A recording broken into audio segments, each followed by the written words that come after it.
Bonjour téléspectateurs de Business 24 Africa, vous êtes à votre émission L'invité de l'économie et aujourd'hui nous sommes à l'Académie régionale des sciences et techniques de la mer, bientôt qui va célébrer ses 30 ans d'existence et nous sommes avec le directeur général de cette académie qui est monsieur Karim Koulibaly. Avec lui nous allons parler un peu des temps forts qui vont marquer ces festivités des 30 ans de cette académie. Bonjour DG.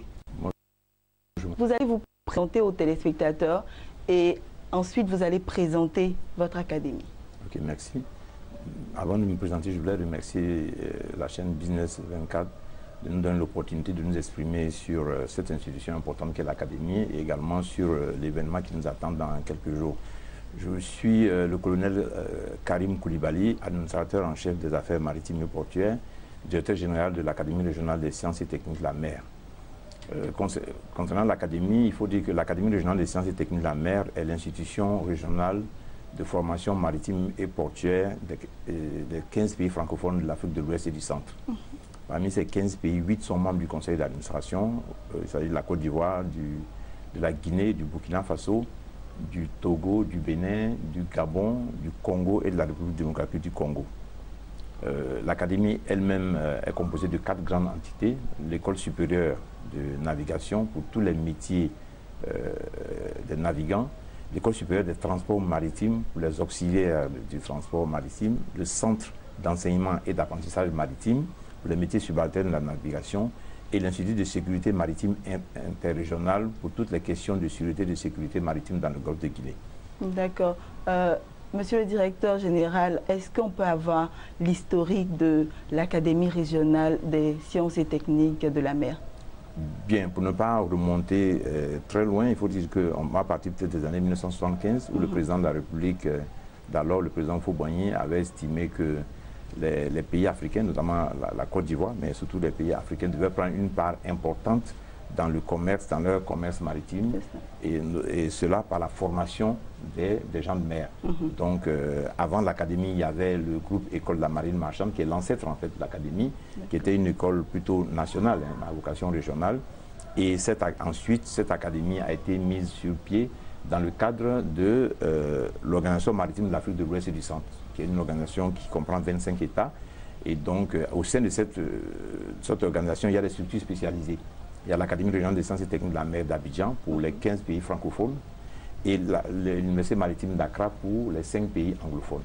Donc voici, donc l'Académie a été ouverte en 1987 et c'est pour ça que cette année nous fêtons le trentenaire de cette institution. D'accord. D'accord. Merci DG. 1987, 2017. 30 ans exactement d'existence de l'Académie régionale des sciences et techniques de la mer.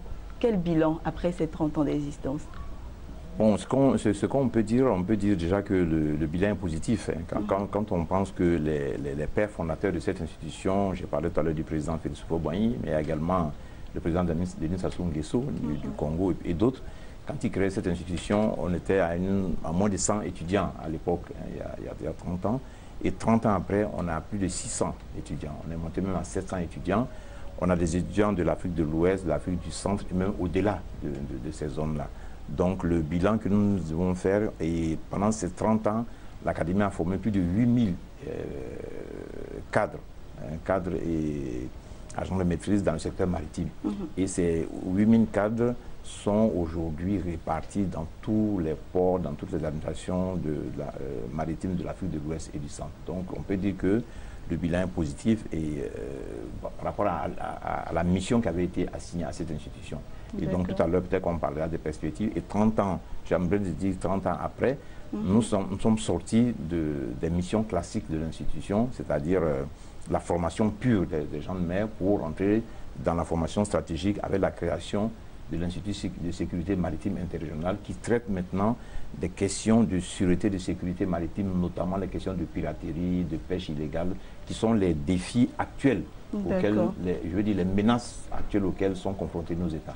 Donc, de façon globale, on peut dire que le bilan est positif de l'Académie est plus dynamique que jamais. D'accord, on va parler en même temps des perspectives. D'accord. Tout bientôt. Quelles sont les perspectives? Bon, déjà, les perspectives, c'est de renforcer déjà les situations de l'Académie. Tout à l'heure, on parlait de bilan. En termes de bilan, on peut parler également, après 30 années, l'Académie a une certifiée à la norme ISO 9001 version 2008, la certification de son management. On est certifié SCCW par rapport à la qualité de l'enseignement. Au niveau des perspectives, c'est le développement. Nous avons mis en place, il y a 1 an déjà, un plan stratégique dont la vision est de faire de l'ARSTM, l'Académie régionale des sciences et techniques de la mer, une institution au cœur des enjeux maritimes mondiaux. Et ça, c'est un élément important, c'est-à-dire on part de l'aspect formation pure au métier de la mer à une institution qui compte, qui accompagne le secteur maritime et qui est au cœur des enjeux qui sont dans ce secteur-là, du secteur maritime, non seulement de la Côte d'Ivoire, mais de tous les États du Golfe de Guinée. Au niveau des perspectives, c'est de continuer dans cette voie, hein, d'accompagner tout le secteur maritime, de développer des modules et par rapport à tout ce qui se passe aujourd'hui, c'est-à-dire à tout l'environnement que nous connaissons aujourd'hui. Donc c'est un peu ça. D'accord. Vous avez relevé un défi, mais est-ce qu'il y a d'autres défis pour l'Académie? Oui, les défis pour l'Académie, d'abord c'était la vision, mais le défi, c'est le défi j'allais dire, qui découle un peu de notre vision. Hein, c'est-à-dire qu'on veut être au cœur des enjeux maritimes mondiaux, mais pour cela, il nous faut en interne avoir un certain nombre d'atouts. Les défis, il y a un aspect financier, par exemple, ça c'est un défi, hein, parce que l'Académie est régionale, elle appartient à plusieurs États, seul l'État de Côte d'Ivoire est à jour de ses contributions, donc les autres États, ils contribuent bon an, mal an, il y en a qui ne contribuent même pas du tout, donc on a un défi financier à ce niveau, parce que pour être une école d'excellence, il faut beaucoup de capitaux. C'est important que l'aspect financier est vraiment important. Et quand vous prenez une institution comme la nôtre, vous avez vu, c'est une institution qui est grande, hein, déjà même sur le plan physique, hein, on est sur 33 hectares, on a d'énormes équipements ici, de pointe, et donc les charges même les charges de fonctionnement sont énormes. Il y a également un aspect qui est important, c'est une école de formation, il y a le défi des ressources humaines. Vous savez que l'achat de ressources humaines, c'est énorme, je veux dire que c'est coûteux d'acheter des ressources humaines, de qualité, je veux dire. Voilà. Nous avons besoin d'avoir des enseignants, des formateurs de qualité, un personnel d'encadrement de qualité, pour donner un produit de qualité qui est l'élève, qui sont les élèves qui sortent de notre institution.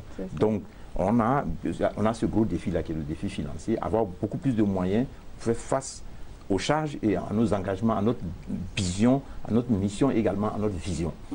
L'autre défi auquel nous sommes confrontés, c'est le problème des stages embarqués. Vous avez dû entendre parler. Je parle bien des stages embarqués parce que les élèves sont formés. Je vous ai parlé des 4 écoles. Hein, des 4 écoles. L'une des écoles est l'école supérieure de navigation. Dans notre métier, il y a toujours les navigants, ceux qui partent en mer, hein, et les sédentaires, qu'on appelle également les auxiliaires, ceux qui travaillent sur des plateformes portuaires, dans les entreprises, dans les ports, dans toutes les entreprises qui travaillent, mais qui, eux, ont le métier d'être les auxiliaires de ceux qui partent en mer. Donc, au niveau des élèves navigants, comme on va les appeler, il y a eu un problème de stage ces 3-4 dernières années, tout simplement parce que, au niveau mondial, l'organisme qui gère tout ce qui est la sécurité, la sûreté, la formation maritime, c'est l'Organisation maritime internationale, qui est un organe spécialisé des Nations Unies.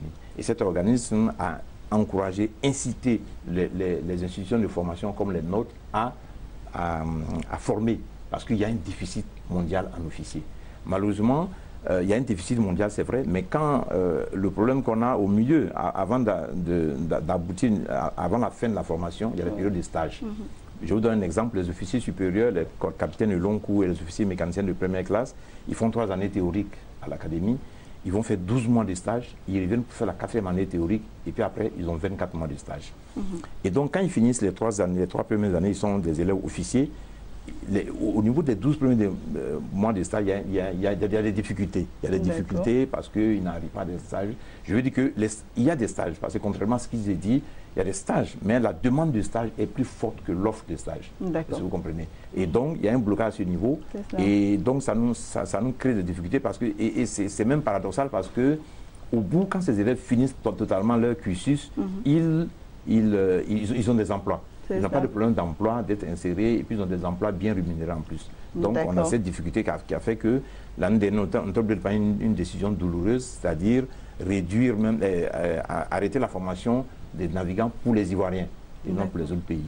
Donc voici les deux gros défis, le défi financier et le problème des stages embarqués. Voilà. Maintenant, les autres qui font... Juste les stages embarqués. Oui, les stages embarqués. Mais je précise encore qu'au niveau des stages embarqués, il y a des stages. Il y a des élèves qui viennent, il y en a qui viennent de débarquer il n'y a pas longtemps. Mais le nombre d'élèves... Parce que l'OMI a encouragé les élèves. Il y avait un programme à Londres qu'on appelle Go to Sea, encourager les élèves à aller à la mer. Ils sont venus, ils sont plus nombreux que les stages qui sont donnés pour le moment. Donc nous, on a arrêté la formation par rapport à ça. Également, il y a le problème des stages sédentaires. Bon, ça, c'est classique. Hein. Il y a des stages il y a des élèves qui ont des stages à tout moment, mais il y a aussi peut-être qu'il y a des... Mais le problème des stages embarqués est beaucoup plus préoccupant. Ouais, parce que les élèves sont bloqués, ils ne peuvent pas avancer et en plus, au bout du compte, ils ont des emplois. Donc voilà un peu les deux gros défis, l'aspect financier pour le développement de notre institution, pour répondre, n'est-ce pas, qu'on appelle ça, aux défis qui sont actuels. Vous savez que quand nous sommes certifiés à la norme ISO 9001, c'est la certification du management de la qualité. Oui. Et l'objectif, c'est la satisfaction du client. Voilà. Et dans des processus d'amélioration continue. Et donc, il y a si on n'a pas les moyens financiers pour avancer, ça sera difficile. C'est un peu difficile. Donc, voici les deux grosses situations dans lesquelles nous sommes confrontés. D'accord, c'est bien noté, monsieur le directeur général. Et on va parler maintenant des festivités, des 30 ans de cette académie-là. Du 31 juillet au 4 août prochain, l'établissement régional célèbre ses 30 ans. Voilà, qu'est-ce qui va marquer ces festivités-là? D'accord, donc je voulais déjà donner le programme rapidement. Le 31 juillet, c'est la première journée, c'est la journée porte ouverte. C'est la journée qui sera consacrée aux élèves, aux élèves de l'académie qui vont parler un peu qui vont ouvrir la porte de leur institution aux autres élèves. Voilà, je crois que les résultats du bac, c'est bientôt, qui vont ouvrir les portes de notre institution, montrer aux élèves et parents d'élèves qui vont arriver qu'est-ce que nous savons, qu'est-ce que nous faisons. Et nous avons, et cette même journée porte ouverte, il y aura les stands de l'académie, sur le module, les filières de l'académie. À côté de cela, il y a des stands de nos partenaires. Voilà, c'est-à-dire qu'on va se retrouver avec l'académie elle-même, dans toutes ses composantes, et les partenaires qui sont susceptibles d'employer les élèves de l'académie. Donc les jeunes qui viendront à l'académie, dans cette période, verront des formations qu'ils ont à faire et à quoi ça aboutit ces formations-là. Dans quelle entreprise ils sont susceptibles de travailler. Donc voilà ce qu'on a pour la première journée. L'après-midi, on aura une conférence sur la drogue avec le CILAD, qui est le comité interministériel de lutte anti-drogue. Et ça, c'est la même journée du lundi 31 juillet. Le lendemain, mardi 1er août, on aura un panel le matin pour les élèves, qui est consacré ici à l'académie pour les élèves, qui vont se retrouver, les élèves qui sont prêts à sortir en face des anciens élèves, qui ont déjà des emplois, qui ont créé leur entreprise avec l'agence Emploi Jeunes, et tous des anciens qui vont venir expliquer à leurs jeunes frères comment on fait pour avoir des stages, comment on fait pour être employé, comment créer son entreprise, comment se comporter. Comment ça se passe sur le terrain. Comment ça se passe, exactement, comment ça se passe sur le terrain. L'après-midi, il y aura un panel de haut niveau. Un panel de haut niveau, j'ai oublié de dire que la journée porte ouverte est présidée par le ministre d'État, ministre des Transports de la République de Guinée, qui est le président du conseil d'administration de l'Académie. La journée du panel de haut niveau qui va se dérouler à la CGC au plateau, à la Confédération générale des entreprises de Côte d'Ivoire, au plateau à partir de 14h30, sera présidé par le Premier ministre lui-même, son excellence M. Amadou Gon Coulibaly, et qui va parler de l'économie bleue. Voilà. Quel apport de l'économie bleue pour le développement de nos États. Ça, c'est très important, l'économie bleue. C'est tellement important que l'Union africaine a surnommé cette économie aujourd'hui la nouvelle renaissance de l'Afrique, de cette économie bleue. Parce que les États, de plus en plus, se sont rendus compte qu'autour d'eux, il y a un monde bleu et qu'il y a énormément d'activités qui sont liées à la mer dans une perspective de développement durable. Donc, de plus en plus, toutes les institutions, toutes les instances internationales prennent conscience de cela. Et donc, l'ARSTM va permettre à des experts qualifiés, chacun dans leur domaine, de venir parler de cette économie bleue-là. C'est important. Et donc, nous aurons un parterre de tous ceux qui travaillent dans le domaine de la mer, aussi bien au niveau national qu'international, avec des ministres, et tous seront présents. Le troisième jour, c'est le 2 août. C'est la journée 3. Et ça, c'est une journée importante pour nous.